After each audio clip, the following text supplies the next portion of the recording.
Je m'appelle Nargis Naël, j'ai 18 ans, je suis actuellement en première année de licence de droit et je me fais baptiser en 2027 dans le diocèse de Paris.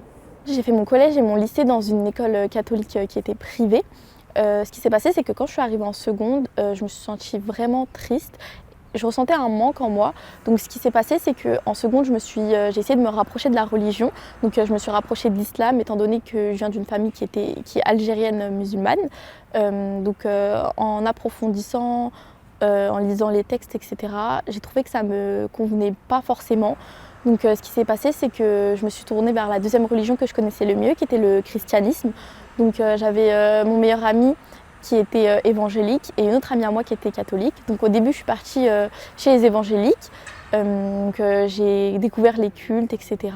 Mais ça ne me convenait pas non plus. Et donc du coup, vu que mon amie catholique me poussait plusieurs fois à venir avec elle à l'église, à la messe, etc. Et une fois, j'ai essayé. Et petit à petit, j'ai commencé à plus fréquenter les églises, à comprendre, à apprendre. Et c'est pour ça que je suis partie demander le baptême dans le diocèse de Paris. J'ai commencé mon cheminement en septembre pour l'année 2027. Je suis au tout début de mon catéchuménat, donc j'ai encore beaucoup de choses à apprendre. Mais justement, je trouve ça hyper bien d'être suivie par les prêtres justement dans notre enseignement. Et ça m'a aussi permis de rencontrer de merveilleuses personnes, de découvrir toute la communauté chrétienne catholique, notamment les catholiques de ma paroisse. Et je remercie vraiment le Seigneur de les avoir mis sur ma route parce qu'ils ont été là depuis le début à me soutenir, à me pousser. Et je trouve ça hyper important justement en tant que convertie d'être bien entourée. Et j'ai cette grâce moi dans ma vie d'avoir ces personnes-là. J'ai eu pas mal de problèmes de famille dû à ma conversion au christianisme. J'ai pu compter sur l'aide de pas mal de personnes au sein de la paroisse, dont une personne qui a vraiment été derrière moi, qui m'a aidée. J'ai découvert une deuxième famille pour moi. Ça me motive et ça me montre peut-être aussi le chemin que j'ai envie de prendre moi pour plus tard, être comme ces personnes qui m'ont aidée. J'espère notamment que dans mon futur, j'aurai la capacité et la maturité à aider les personnes qui passeront par le même chemin que moi de conversion. Parce que c'est vrai que c'est pas facile.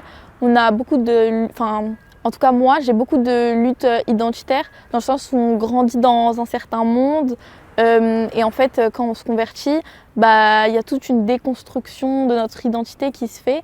Et c'est vrai que c'est pas forcément facile d'être tout seul durant ce cheminement. Parce que je sais que moi, j'ai eu cette grâce dans ma vie d'avoir cette communauté, mais c'est pas forcément tout le monde qui a cette chance-là. Et j'aimerais justement être cette personne sur qui compter. On dit souvent, je demande le baptême pour avoir la vie éternelle, pour les grâces de Dieu. Mais moi, je le prends inversement, dans le sens où je demande le baptême vraiment pour remercier Dieu, dans le sens où il est venu nous aider, il nous a sauvés. Et en fait, en demandant le baptême, c'est vrai que oui, on attend la vie éternelle, les grâces de Dieu, etc. Mais je le fais vraiment par amour, dans le sens où je me donne complètement à Jésus.